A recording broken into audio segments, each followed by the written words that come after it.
કે જ્યાં હરિહરની હાકલો વાગે છે એવી જ હરિહરની હાકલ આપણી વચ્ચે બિરાજમાન પૂજ્ય ભારદ્વાજ બાપુ વગાડી રહ્યા છે. ભવિષ્યમાં તળાજા પણ બીજું બગદાણા કે બીજું વીરપુર થાય તે પંથે પૂજ્ય બાપુ ચાલી રહ્યા છે. આજે તેમના પિતાશ્રી ગિરિવર બાપુ ના સ્મરણાર્થે શિવકથાનું આયોજન કરવામાં આવ્યું છે. આ શિવકથાના મુખ્ય યજમાન શ્રી ચેતનસિંહ વાળા, જેને આપણે સૌ પ્રમુખ સાહેબ તરીકે સંબોધીએ છીએ અને ઓળખીએ છીએ.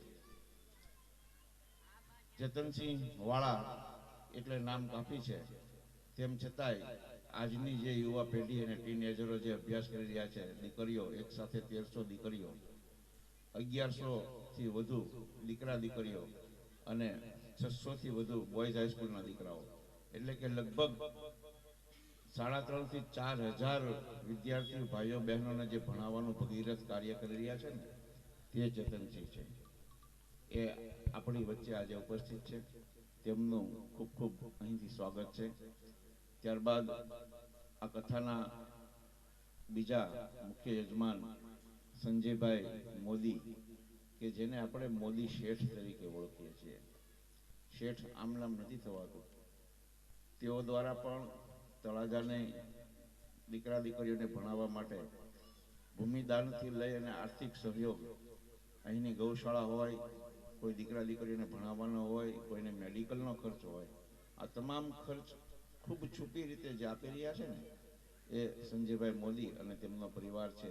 તેમના દીકરા પણ અહીં હાજર છે. તેમનું પણ ખૂબ ખૂબ સ્વાગત છે. એ ઉપરાંત આપણા તળાજા નગરપાલિકાના પૂર્વ ઉપપ્રમુખ તળાજા તાલુકા પંચાયતથી લઈ અને જિલ્લા સુધીનું જે નેતૃત્વ કરે છે, ભાજપ હોય, સંગઠન હોય કે સત્તા સ્થાન હોય, તેવા આપણા લાડીલા અને હું જેમની સાથે આમ તો એમની આંગળી પકડીને રહીમો છું તેવા સીપીભાઈ સરવૈયા, જનકસિંહ, તળાજામાં સૌ પ્રથમ સૌથી મોટી મલ્ટી હોસ્પિટલ બનાવનાર બલદાણિયા સાહેબ તથા અહીં સૌ રશ્મિભાઈ, જેમના નામ લઈએ તેટલા ઓછા છે. એ ઉપરાંત આજે આપણી વચ્ચે આ કથા દરમિયાન જે ઉપસ્થિત રહેવાના છે તેમાં આપણા ધારાસભ્ય શ્રી ગૌતમભાઈ ચૌહાણ, ચેમ્બર ઓફ કોમર્સના પ્રમુખ ભરતભાઈ ઠંડ, અશોકસિંહ પી સરવૈયા, એપી સરવૈયા, કે જેમણે કોરોના સમયે ખૂબ ગરીબ દર્દીઓ, ગરીબ વ્યક્તિઓને અન્ન આપ્યું છે, અન્નદાન કર્યું છે અને કોઈને કીધા વગર અન્નદાન કર્યું છે તેવા અશોકસિંહ સરવૈયા, હિંમતભાઈ દુદાભાઈ બલદાણિયા, કૃષ્ણ કન્સ્ટ્રક્શન, સ્વશ્રી ભારતીબેન રમેશભાઈ માળી, હસ્તક નિર્ભયભાઈ અને અમિતભાઈ માળી, અજીતસિંહ ભીમસિંહ વાળા, અમારા ગુરુ તરીકે તેઓ હતા એમ જોશી હાઈસ્કૂલમાં, અને સ્વાગત બુક સ્ટોલ, તેમના બંને દીકરાશ્રીઓ મયુરસિંહ અને રાજદીપસિંહ વાળા, ત્રિભુવન વીરજીભાઈ ભીંડીની જે પેઢી હસમુખભાઈ સોની શોભાવડવાળા, સોની વૃજલાલભાઈ મગનલાલ વૈઠા મણારવાળા, શ્રી કનુભાઈ, શ્રી સંજીવભાઈ સોની અંબિકા જ્વેલર્સ, સુજાનસિંહ એમ વાળા સ્વર્ગીય જે તળાજાના માજી નગરપાલિકાના અધ્યક્ષ રહી ચૂક્યા છે, અને તેમના બંને દીકરાઓ જાણીતા પંકજશ્રી અને મયુરસિંહ વાળા મયુરેલ મિલ,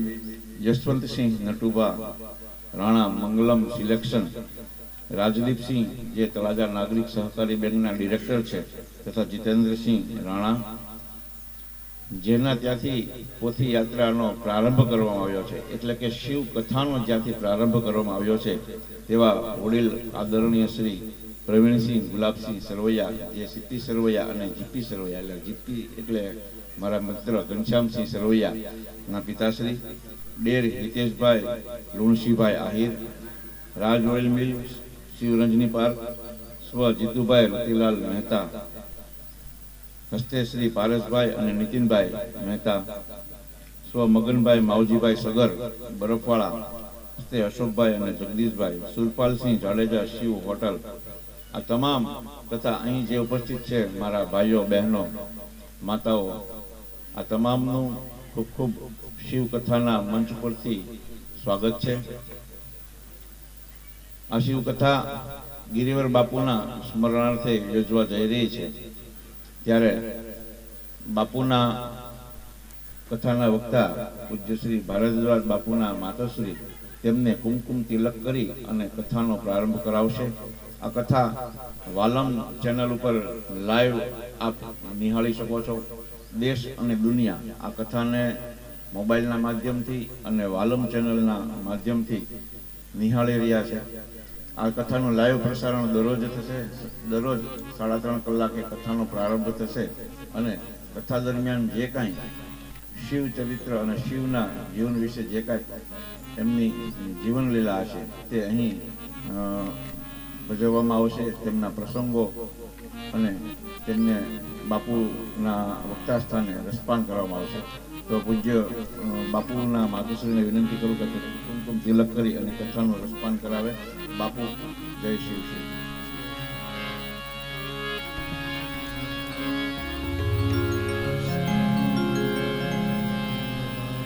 આ કથા છે જે લોકોના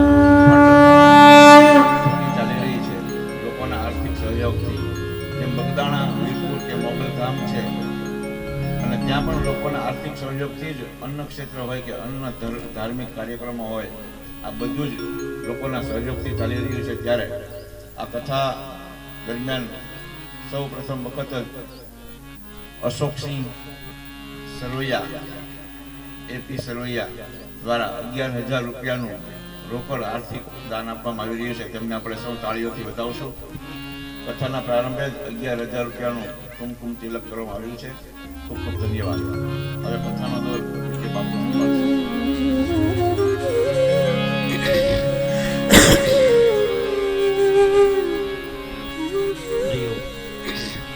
હરિઓમ હરિઓમ હરિઓમ.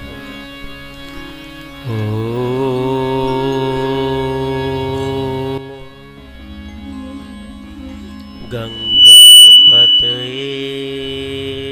નમઃ. વક્રતુંડ મહાકાય સૂર્યકોટિ સમપ્રભ નિર્વિઘ્नं કુરુ મે દેવ શુભ કાર્યેષુ સર્વદા શુભ કાર્યેષુ સર્વદા. ઓમ ત્રંબકં યજામહે સુગંધિં પુષ્ટિવર્ધનમ ઉર્વારુકમિવ બંધનમ મૃત્યુર્મુક્ષીયમામૃતા. બોલીએ ત્રિલોકનાથ મહાદેવ, ભીડભંજન महादेव. अपने अपने माता पिता की, अपने अपने गुरु महाराज की. नमः पार्वती पते हर हर महादेव.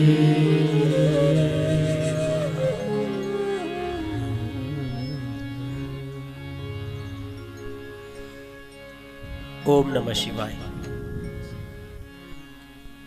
ભગવાન ભોળાનાથનું વાંગમય સ્વરૂપ એટલે કે શિવ મહાપુરાણ. કથા તો ગમે ને આપણે કરીએ એનું મહત્વ હોય જ, પણ જ્યાં મંદિર હોય મહાદેવનું અને એની પાસે કથા થાય એનું અનેરું મહત્વ હોય. સાહેબ, મેં આટલા દિવસ કામ ચાલ્યું જોયું કે ત્રિલોકનાથ મહાદેવમાં ખૂબ ભક્તો આવે છે, ખૂબ ભક્તો પ્રેમથી આવે છે. અને આપણે એમ કહીએ કે સવારથી બપોર સુધી ભોળાનાથના દર્શન કરવા બધા આવે છે. કહેવાનો મતલબ કે મહાશિવરાત્રિને આડે 7 દિવસ રહ્યા છે. જેમ દિવાળી આડે 10 દિવસ પછી નવા દિવસો શરૂ થઈ જાય એમ મહાશિવરાત્રિની આગળ 7 દિવસ બાકી છે. એટલે મેં લગ્નગાળો ઓછો છતાં પણ આ દિવસ નક્કી કર્યા.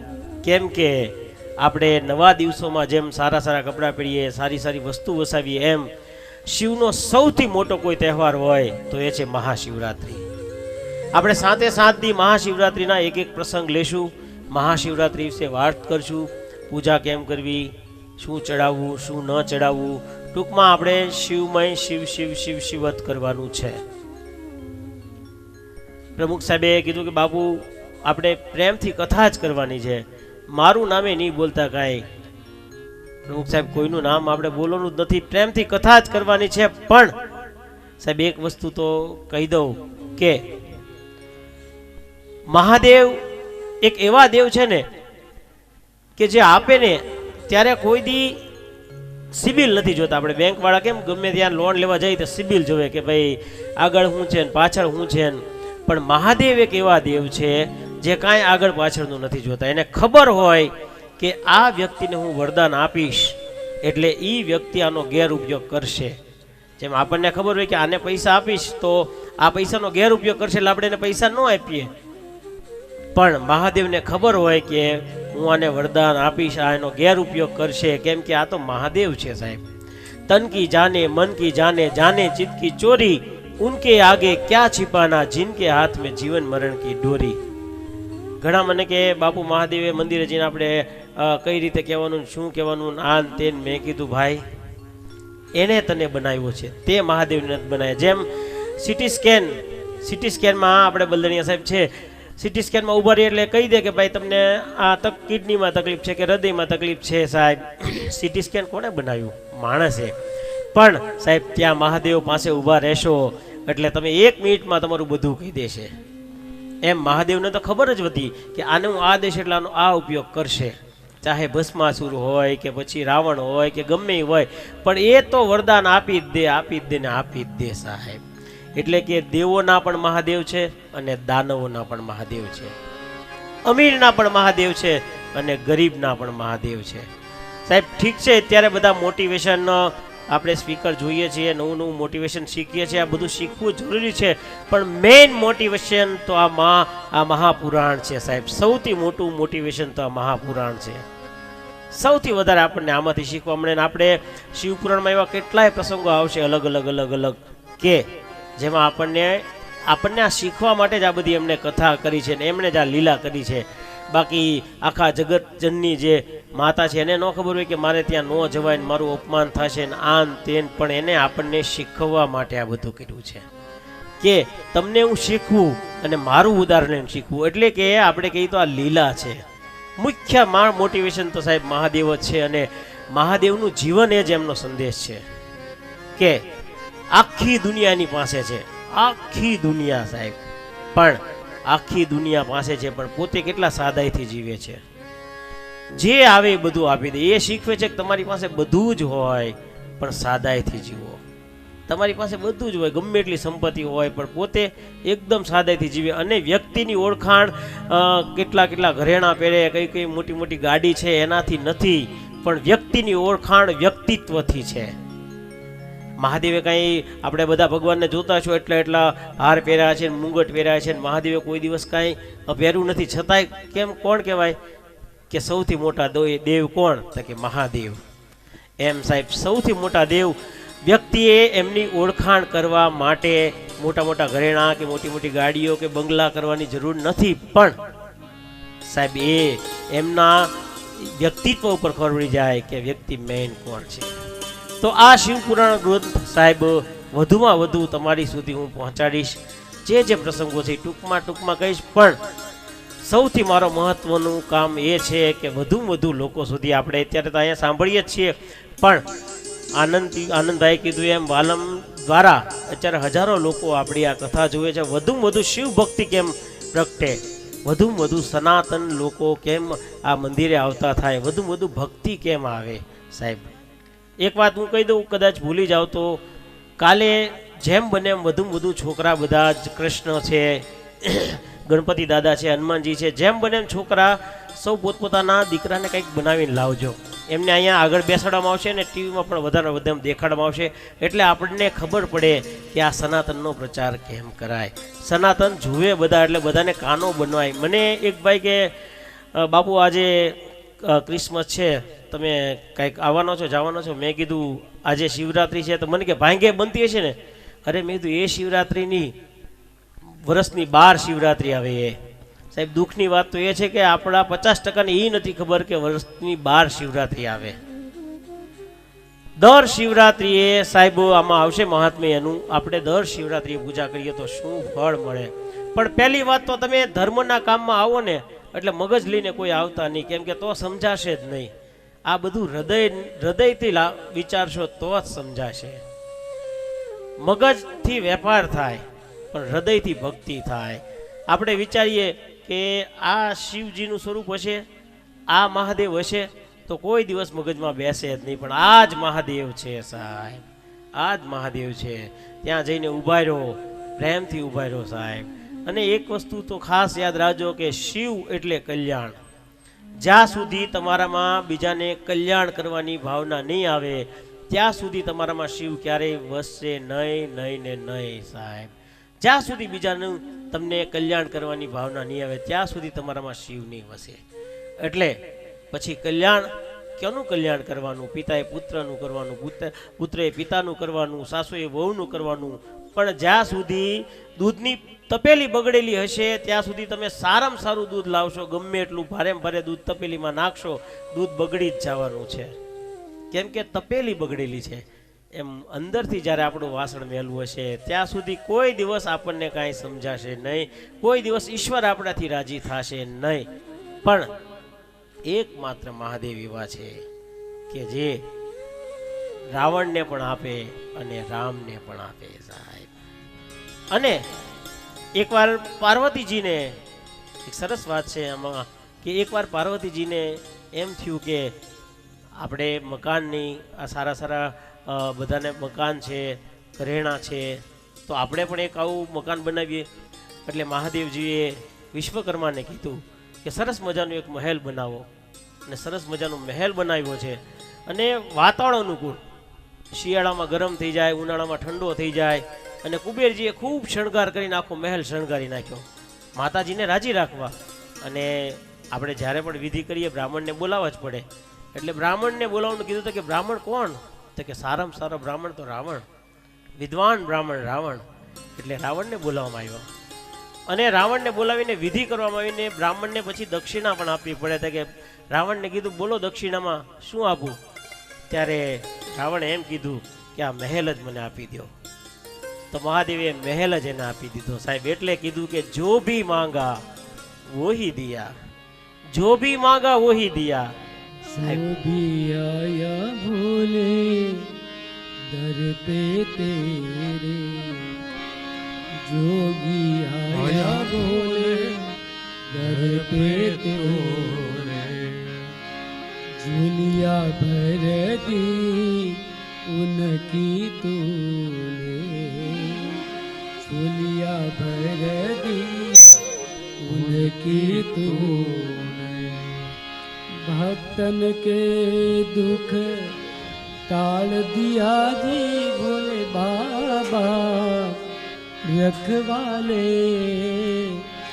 मत वाले बम बम भोले शंकर, गले में नाग पंखर, बम बम भोले शंकर, गले में नाग भयंकर, काज सवारे भगतन के जी भोले भोले, रखवाले मत वाले, रखवाले बम बम भोले शंकर, गले में नाग पंखर, बम बम भोले शंकर, गले में नाग पंखर.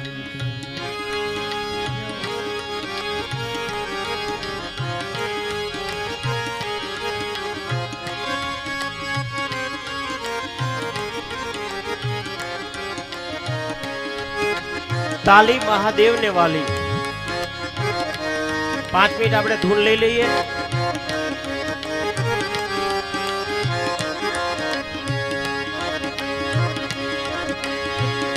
रावण को बोले लंका दी है, रावण को बोले लंका दी है, ऊपर से गंगा नीचे बहाई है, ऊपर से गंगा नीचे दी है, भगीरथ के कुल तार दिया जी बोले, रखवाले मत वाले, रखवाले बम बम भोले शंकर, गले में नाग पंखर, बम बम भोले शंकर, गले में नाग पंखर.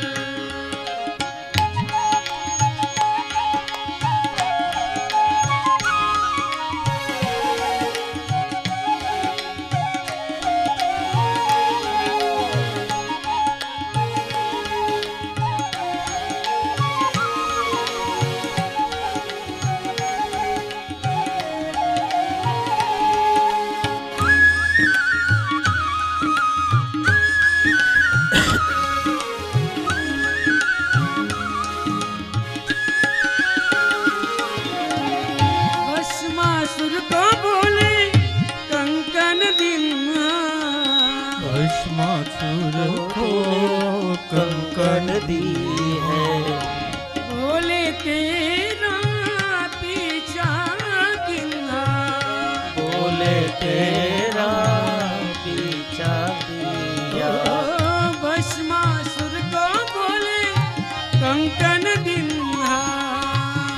मासुर को भोले कंकन दी है। बोले तेरा पीछा किन्ना, बोले तेरा पीछा कीजा। वरदान के तुम, वरदान के तुम आदिन हो बोले बाबा, रखवाले मत वाले, रखवाले बम बम बोले शंकर, गले में नाग भयंकर, बम बम बोले शंकर, गले में नाग भयंकर। ओ कांच सवारे, कांच सवारे, भगतन के जी बोले रखवाले मत वाले, रखवाले बम बोले शंकर, गले में नाग भयंकर, बम बम बोले शंकर, गले में नाग भयंकर।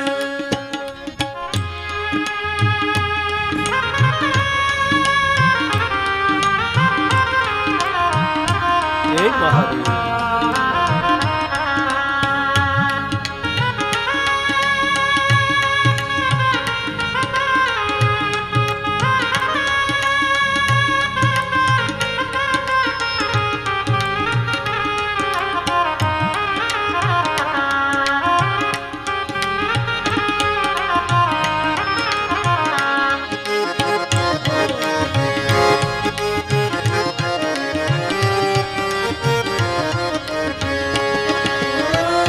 बोले तेरा भोलापन है, बोले तेरा भोलापन है। श्री विष्णु के तू मन भावन है, श्री विष्णु के तू अनवर है। बोले तेरा भोलापन है, बोले तेरा भोलापन है। श्री विष्णु के तू मन भावन है, श्री विष्णु तेरे मन भावन है।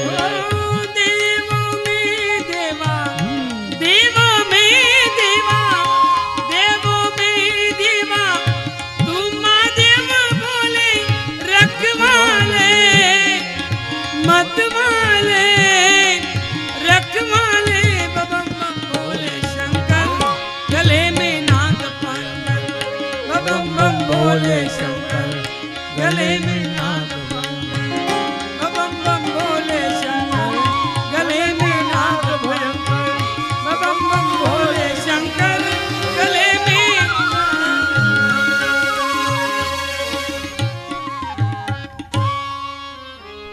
जो भी मांगा वही दिया। સાહેબ ટોપનું લાયસન્સ માગો તો બંદૂક ન આપે, પણ જે માગો એ આપે સાહેબ, એ મહાદેવ છે સાહેબ। અને આ ભોળિયો કેવો છે સાહેબ, કેવો ભોળિયો, ભોળિયો રે મારો ભોળિયો, હું તો ખોબો માગું ને દઈ દે દરિયો સાહેબ। માગો એની કરતા પણ વધારે આપણે પહેલા આપણે જૂના ત્રાજવા આવતા ને તો નમતું જ જોગતા હતા। હું કામ પહેલા એવો સિસ્ટમ હતી, હવે આ ઇલેક્ટ્રિક આવી ગયા એટલે બધું ફીટો ફીટાયેલું એમ। મહાદેવ હંમેશા તમે માગો એનાથી વધારે આપે, પછી તમે જે કરો એ સાહેબ। પણ બીજા બધા ભગવાન જુએ કે આને દેશું તો આ શું કરશે, પણ ભસ્માસુર એની ને એની પાછળ દોડે છે એને બાળવા માટે। આપણી કથા આવશે, પણ સાહેબ ભોળાનાથ એવા છે કે જે માગો એ આપે। આપણે શિવપુરાણમાં સૌથી પહેલી કથા ચંચુલા અને બિદુંગની આવે છે। ચંચુલા અને બિદુંગ એક નગરમાં રહે છે, એ નગરમાં બધા જ ખરાબ માણસો રહે છે, પણ બધા ખરાબ માણસો રહે છે એમાં આ બે પણ ખરાબ છે સાહેબ। તો ઘણા એમ કે બધા ખરાબ રહેતા હોય એટલે આ પણ ખરાબ થઈ જાય એવું નથી સાહેબ। લંકા આખી ખરાબ હતી પણ એમાં વિભીષણ એક સારો હતો એમ। આ આખા બાષ્કલ નગરમાં ચંચુલા અને બિદુંગ પણ એ બધાની સાથે પોતે પણ ખરાબ રીતે રહે છે અને ન કરવાના કામ કરે છે અને બિદુંગ શરાબથી લઈને બીજી કેટલી વસ્તુનું સેવન કરે છે અને ધીરે ધીરે ધીરે કરતા એનું શરીર આખું ખરડાઈ જાય છે. તમે યાદ રાખજો, વ્યસન કરનાર વ્યક્તિ જાજુ જીવતા નથી. વ્યસન કરનાર વ્યક્તિ ક્યારે જાજુ જીવતા નથી. વ્યસન કરવું હોય તો ભક્તિનું કરજો, ભોળાનાથનું કરજો. વ્યસન કરવું હોય તો સારા કામનું કરજો. તો બિદુંગને એટલા બધા વ્યસન હતા, એટલા બધા વ્યસન હતા, અને બ્રાહ્મણ કુળમાં જન્મો તો છતાં પણ સાહેબ ક્યારેય એણે સારા કામ નહોતા કર્યા. તમે ગમે તે કામ કરો, સારા મોડા ગમે તે, પણ એક વસ્તુ યાદ રાખજો કે તમારું કુળ કયું છે એ ધ્યાન રાખજો. તમે કોના દીકરા છો. કદાચ તમે ખરાબ કામ કરશો તો ગામમાં તમને કોઈ કાંઈ નહીં કે, એમ કે છે એ ફલાણા ભાઈનો દીકરો, એ ફલાણા ભાઈનો દીકરો. તમારા પિતાની આબરૂ રાખવી હોય તો તમારે સારા કામ કરવા પડશે. તમારી તો નહીં જ જાય પણ તમારા પિતાની જશે. અને તમે સારા કામ કરશો તો કે ફલાણા ભાઈનો દીકરો હોય, એમાં કહેવું જ ન પડે. એમ બિદુંગ બ્રાહ્મણ કુળમાં જન્મો છે છતાં પણ ખરાબ કામ કરે છે, અને એટલા બધા ખરાબ કામ કરે, એટલા બધા ખરાબ કામ કરે, અને ન ખાવાનું ખાવે છે. આમાં મારે અહીંયા વ્યાસપીઠની મર્યાદા છે એટલે બોલાતું નથી. ન કરવાનું બધું કરે છે, અને છેલ્લે એમનું અકાળે મૃત્યુ થાય છે માંદગીની હિસાબે. એટલે એમને નર્કમાં સ્થાન મળે છે. ખૂબ એને નર્કની સજાઓ આપે છે, ખૂબ સજા આપે છે, અને જે સૌથી ખતરનાક નર્ક હોય છે એમાં એમને નાખે છે. પછી એમના પત્ની ચંચુલા, એમને તો ખૂબ મોકળું મેદાન મળી જાય છે. એનો પતિ વિયા જાય છે એટલે બધાને ફૂસ લાવે છે, એના પરિચયમાં લાવે છે. એમ કરતા કરતા કરતા કરતા એક સમય એવો આવે છે કે આમાં છે ને રિવર્સ ગેર નથી આવતો. આપણા 60 વર્ષથી આવે, પછી 61 આવે, 62 આવે, 63 આવે, પછી અંબાણી હોય કે લારીવાળા હોય, કોઈને આમાં રિવર્સ ગેર આવતો નથી. બધાની ઉંમર આગળ જ હાલે છે. અમુક વસ્તુ છે ને ઈશ્વરે એમની પાસે રાખી છે. દાખલા તરીકે ઉંમર, જીવન, મરણ, તમે ગમે એટલું વસ્તુ કરશો પણ અમુક વસ્તુ તો એમની પાસે છે. હમણાં અમે બેઠા હતા બલદેણા સાહેબને, ત્યારે આપણે ત્યાં વાત થઈ કે ભાઈ વાલ નખાવ્યો, તો કે મને આ ટીકડી ખાવાનું કીધું ને એક ભાઈ હતા, પણ ત્યારે એણે કીધું કે એ જે ઓરિજિનલ ડુપ્લિકેટ નાખો તમે, એટલે ડુપ્લિકેટ. એમ સાહેબ ઈશ્વરે અમુક વસ્તુ એના હાથમાં રાખી છે. જીવન છે, મરણ છે, સાજા રહેવું, માંદું, એ બધું. એમ બિદુંગ ખૂબ દુઃખ ભોગવે છે, અને ચંચુલાની ઉંમર થઈ જાય છે, અને એના હવે પરિચયમાં કોઈ આવતું નથી. એમના પરિચયમાં કોઈ આવતું નથી, અને સાહેબ હવે એ એકલી પડી જાય છે, ઉંમર થઈ જાય છે. એટલે સાહેબ એક સરસ મજાની ગીતની પંક્તિ યાદ આવી ગઈ કે કોઈ જબ તુમ્હારા હૃદય તોડ દે, तड़पता हुआ जब तुम्हें छोड़ दे, तब तुम मेरे पास आना प्रिय, मेरा दर खुला है, खुला ही रहेगा तुम्हारे लिए. अभी तुमको मेरी जरूरत नहीं, बहुत चाहने वाले मिल जाएंगे तुम. के જ્યાં સુધી તમારી પાસે પૈસા હશે, પદ હશે, પ્રોપર્ટી હશે, ત્યાં સુધી તમને બધા બોલાવશે. અભી તુમકો મેરી જરૂરત નહીં, बहुत चाहने वाले मिल जाएंगे तुमको, દર્પણ તુમે જબ ડરાને લગે. દર્પણ એટલે કાચ એટલે આપણે એટલે આપણા. જ્યારે પોતાના એમ કે પપ્પા તમે અહીંયા હુઓ ને, પપ્પા તમે અહીંયા હુઓ ને, કાકા તમે અહીંયા હુઓ ને, તમારા ને તમારા તમને હેરાન કરે, તબ તુમ મેરે પાસ આના પ્રિય, મેરા દર ખુલા હૈ, ખુલા હી રહેગા તુમારે લીએ. સાહેબ જ્યારે તમને બધા જ મૂકી દે, જ્યારે બધા એમ કે હવે તમે અહીંયા જાઓ ને અહીંયા જાઓ, ત્યારે મહાદેવ પાસે જાજો. પણ એક વસ્તુ યાદ રાખજો, દરેક ધર્મમાં નાનપણથી જ એમના દીકરા દીકરીઓને ધર્મનું શીખવવામાં આવે છે. પણ આપણે તકલીફ એવી છે કે એ સાંભળતા બંધ થાય પછી કથા સાંભળવા આવે છે. હવે એને કથા કરે શું સંભળાવે? જ્યારે સાંભળતા બંધ થાય ત્યારે એને કથા સંભળાવવા બોલાવે. જાઓ દાદાને મૂકી આવો. દાદા કઈ સાંભળતા ન હોય, મારે કોને કથા કહેવી? પણ હવે ઘણું સારું છે, ઘણા આવે છે. કહેવાનો મતલબ કે સાહેબ તમે ધર્મ એને શીખવશો તો તમને દીકરા દીકરી સાચવશે, તો તમને સાચવશે. એમાં બિદુંગ અને ચંચુલાએ એમના છોકરાને જરા પણ સંસ્કાર નથી આપ્યા, એટલે એને ઘરમાંથી કાઢી મૂકે છે. ઘરમાંથી કાઢી મૂકે એટલે આવી રીતના કથા હાલતી હોય, કથા બેસે એટલે જે શાસ્ત્રી જીવાય એ કહે છે કે ખોટા કામ કર્યા એને આ સજા મળે, ખોટા કામ કર્યા એને આ સજા મળે. તો ચંચુલા એમ કહે છે કે આ બધા કામ તો મેં કર્યા છે. કથા પૂરી થાય ને પછી કે મેં તમે જે બોલ્યા નથી ને, મર્યાદા રાખી છે, એનેથી પણ વધારે મેં ખોટા કામ કર્યા છે, તો મારે શું કરવું? મને ખરેખર આ સજા મળશે? શાસ્ત્રીજી કીધું હા મળે જ તે, પણ આનો રસ્તો પણ એક છે કે તમે મહાદેવના શરણે જાઓ, મહાદેવનું નામ લ્યો, ગમે એવા પાપ ધોવાઈ જાય. એટલે ચંચુલાજી કે તો શું કરવું? તો કે બસ હાલતા ચાલતા ઉઠતા બેઠતા ઓમ નમઃ શિવાય, ઓમ નમઃ શિવાય, ઓમ નમઃ શિવાય.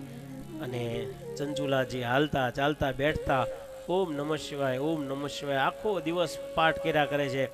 જેમ અમુક 40 વર્ષ સુધી રન ન કરી શકે એમ 10 વર્ષમાં આવીને ફટાફટ છક્કા ચોક્કા મારીને સૌથી વધારે રન કરી જાય, એમ ચંચુલાજી એટલી બધી ભક્તિ કરી છે કે સાહેબે એમને આટલું બધું ભજન થઈ ગયું કે એની ઉંમર જ્યારે સાવ થઈ ગઈ 100 વર્ષની, ત્યારે એ ભગવાનનું નામ લેતા શિવ શરણ પામ્યા છે. અને શિવના ગણો એને લેવા આવ્યા અને કીધું કે બોલો માગો. ત્યારે એને કીધું મારે કાંઈ નથી જોતું, બસ મારે ભગવાનના દર્શન કરવા છે. એ તો કે તમને મળશે જ તે. સાહેબ તમારી પાસે બહુ આવી જાય ને પૈસા, ડોલ જ્યારે થોડીક ભરાય ને ત્યારે અલગ અવાજ હોય, અડધી ભરાય ત્યારે અલગ અવાજ હોય, અને આખી ભરાઈ જાય પછી આખો દિવસ નળ ચાલુ રાખો એક જ અવાજ આવે, એમાં પછી અવાજ ન આવે. તમારી પાસે ધન સાચું અને સારું આવી જાય પછી તમારામાં સૌમ્યતા આવી જાય, બધાને વિનમ્રતાથી બોલાવો. પણ ખોટું ધન હોય એટલે તમારો સ્વભાવ ડબલ ઓલો થતો જાય, તમે બધાને વળકે નાખો અને બધાને તુચ્છ ગણો. એમ જે ભક્તિ કરે, મહાદેવનું નામ લે સાહેબ, એમને પછી એક વિનમ્રતા આવી જાય કે મારે કાંઈ નથી જોતું, પણ મહાદેવ કે માગો. પછી એમ કહે છે કે મને આપના દર્શન કરાવો. પછી મહાદેવ દર્શન આપે અને એમ કે તમે તો પાર્વતીજીના સખી બનવાને લાયક છો. અને પાર્વતીજીના સખી બનાવે છે.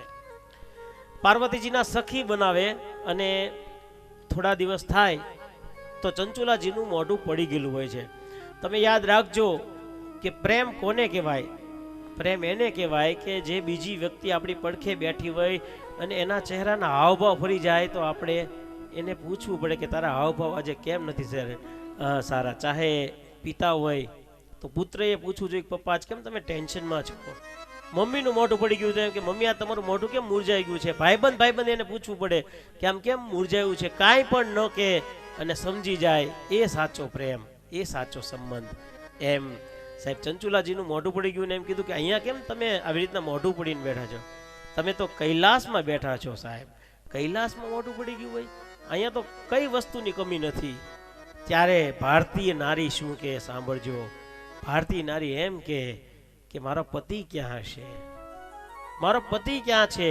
કેમ કે એને ખબર છે એને કાંઈ સારા કામ નથી કર્યા, આને સાચવી પણ નથી, આને ખરાબ રસ્તે હાંકી છે. તોય ભારતીય નારી એમ કે છે કે મારો પતિ ક્યાં છે પાર્વતીજીને, એ તપાસ કરો ને સાહેબ. આ ભારતીય નારી છે.